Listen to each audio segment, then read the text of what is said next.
Hello, this is a video about the general election in Britain, whenever it comes. Might be in the next year or so. But it struck me the other day that the first past the post voting system, the local candidate gets in because they've got more votes than everyone else, which is fair enough. But it seems wrong to me that all the other votes that didn't succeed in getting whoever they wanted in, rather than the top person, they don't count for anything.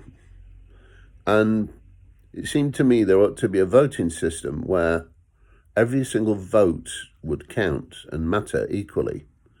And I think the way to do this is they already count the number of votes up and down the country, the total number of people who voted and that kind of thing. But it should be possible for the first past the post person to be the MP, and then all the other votes be allocated to the parties who've taken part into the election.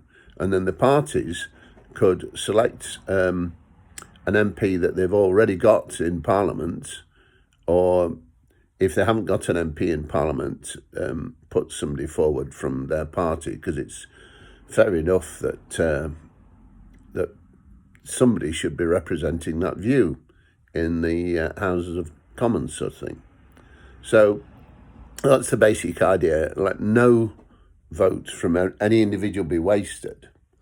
Let the person who's first past the post be the MP, but then if the runner-up then, all the votes that voted for them, they could pass them on to a colleague in Parliament who has got a seat, or if there's nobody from that party who has got a seat, the party should be allowed at least one person to take part in the Parliament, because so many people up and down the country have voted for that particular party. So they should stand in the Parliament as the representative of that party.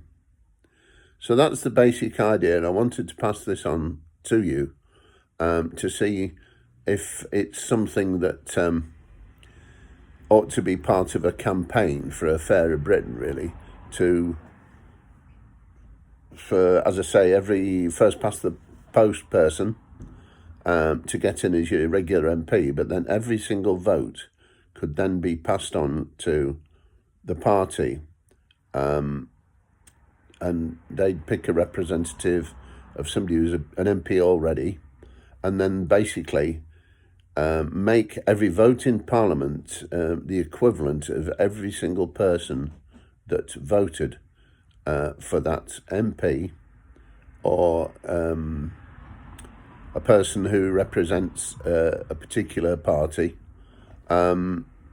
So, for instance, if it's somebody up and down the country who doesn't get many votes, but then they count up all the individuals who've had the failed votes up and down the country. So one person, say, I don't know, the Communist Party or something like that, not that I particularly applaud them or support them, but it might turn out that even though they had nobody voted in first past the post for the Communist Party, there might be a number of people who voted for them, and if you added up all the people who voted up and down the country for that party, it might be about 50,000 people, and so it's fair enough that they should be represented with that opinion, which might not be too popular, but nevertheless, they ought to have the freedom to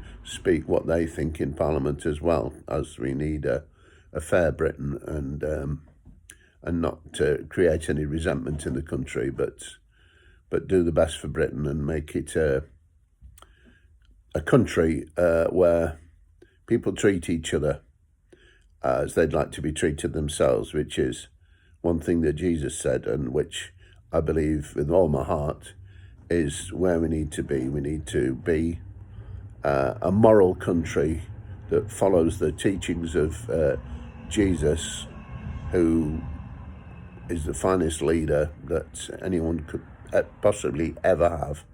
So anyway, I'll attach this video once I've loaded it up to the YouTube, and then you can, I'll send it to you.